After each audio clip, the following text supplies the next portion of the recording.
Hey guys, want to bring you another YouTube video. Want to talk about the Niners start, especially with what happened yesterday, week two.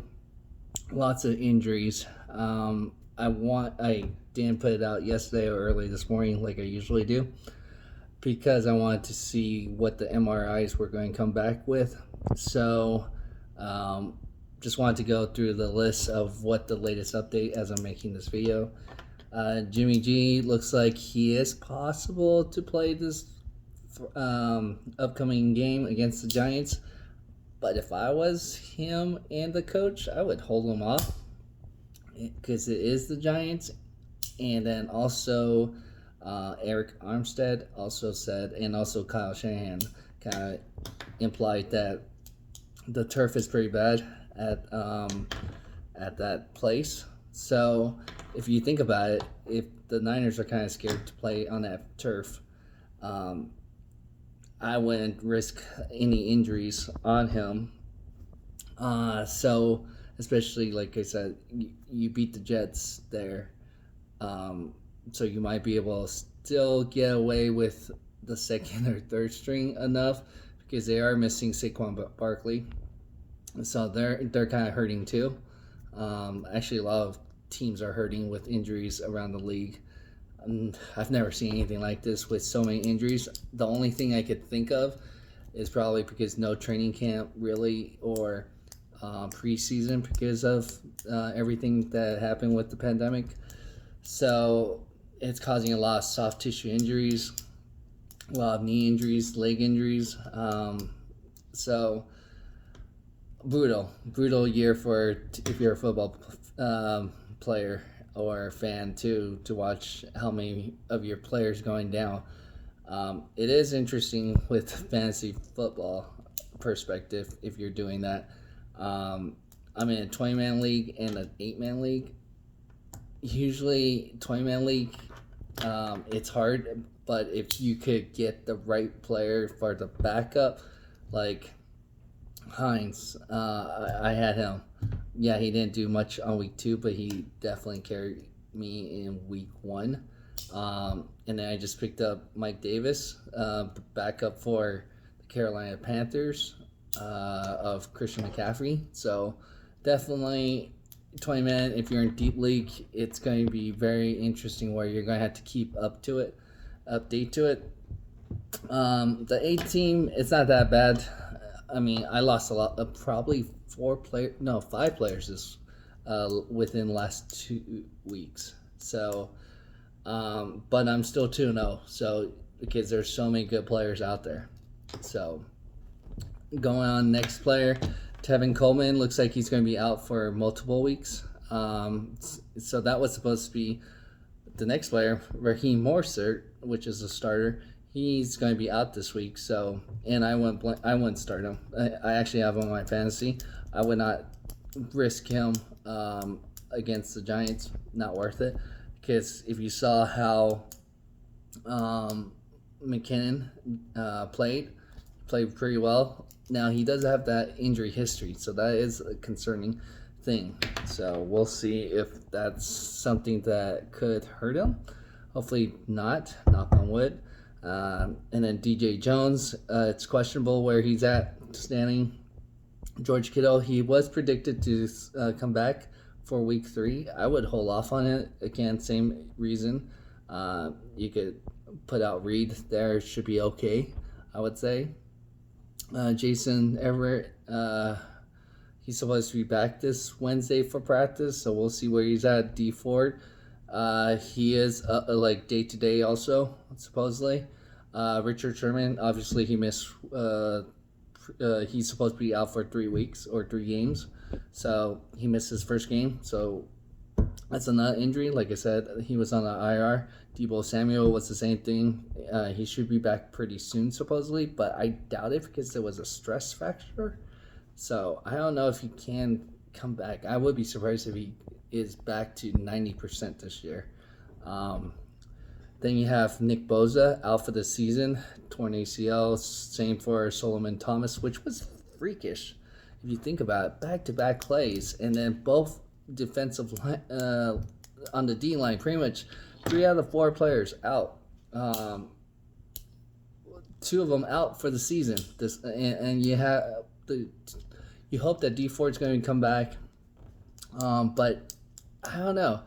You got a tough road ahead of you because you have Arizona 2-0, nice start for them. Then you have the Rams 2-0, Seahawks 2-0. The Niners are the only losing record with 1-1, and they could have won the first game. So that means Arizona could have been the 1-1 team.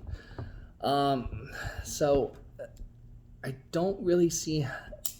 So if you've seen my other videos about the Niners, and just like for any team, you don't ever want to be in the middle. I always thought you're either contending for a championship or you're rebuilding, because you don't want to be stuck in the middle. So there was that one year where Jimmy G was down, and that's how we got Nick Bosa. And that's how this roster came about, because we got Nick Bosa. The team was building around, especially, like I said, you could see there was talent. It just reminds me of that year when Jimmy G went down. Now, I feel like Jimmy G is going to try to come back anyway. He's going to have to play well, because there was already rumors like last year where Tom Brady could have tried to replace him. There was talks about that because of how there was questions if Jimmy G is the right guy. So I think, and the Niners do have a team-friendly contract again that they could get out Jimmy G. That's why they were looking at it with Tom Brady last year. So I feel like Jimmy G needs to play well this year, and probably wants to force himself to be able to play well. And he was playing decently well against the Jets. Obviously, it's the Jets, though.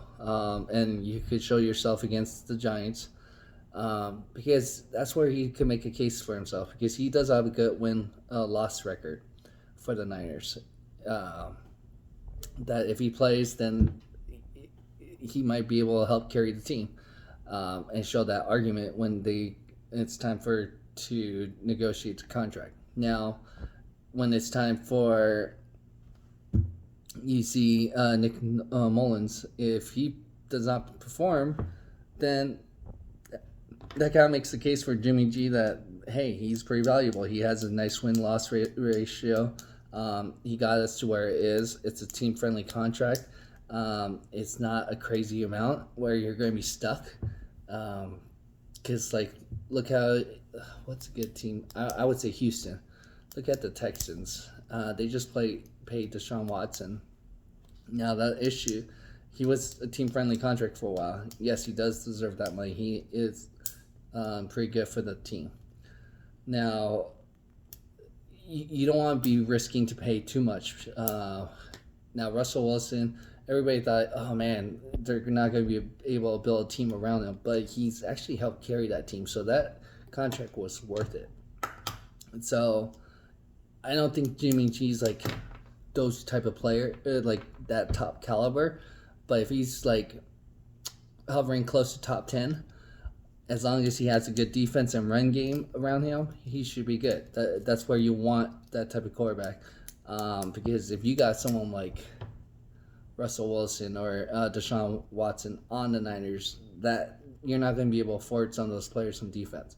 I mean, look how we had to lose DeForest Buckner to the Colts. We had to trade him. So that we knew the salary cap was going to be an issue. So you just want to make sure you're able to handle that, and that's where I know Jimmy G is definitely trying to make a case for that. But I don't know if he's going to get that nice big contract. And I think the Niners know that, hey, that's how we win. We're going to be able to run the ball pretty well and have a good defense. Now, it's going to be great because even in the pandemic year, for a football year, I thought to win it all, you're going to have a really deep team. And so we're going to be tested. We're going to see how deep the 49ers roster is. And it was pretty bad because this is probably the worst week that they're going to have if you think about it. I read Friday they had issues trying to leave to go to New York. Um, I guess the plane got in an accident or a crash in San Jose. So it left a dent there apparently. So they actually had to fly out SFO, get another plane, and fly out 6 hours later. So that was obviously already a bad sign for them for the start of the road trip. And then you had Boza and Solomon Thomas. MRI was delayed because I guess the MRI truck that was supposed to be used was broken down too. So it was just a really rough week. So hopefully nothing else gets worse or for the Niners. But hey, it's 2020. It's been tough for everybody. It's how you make up things.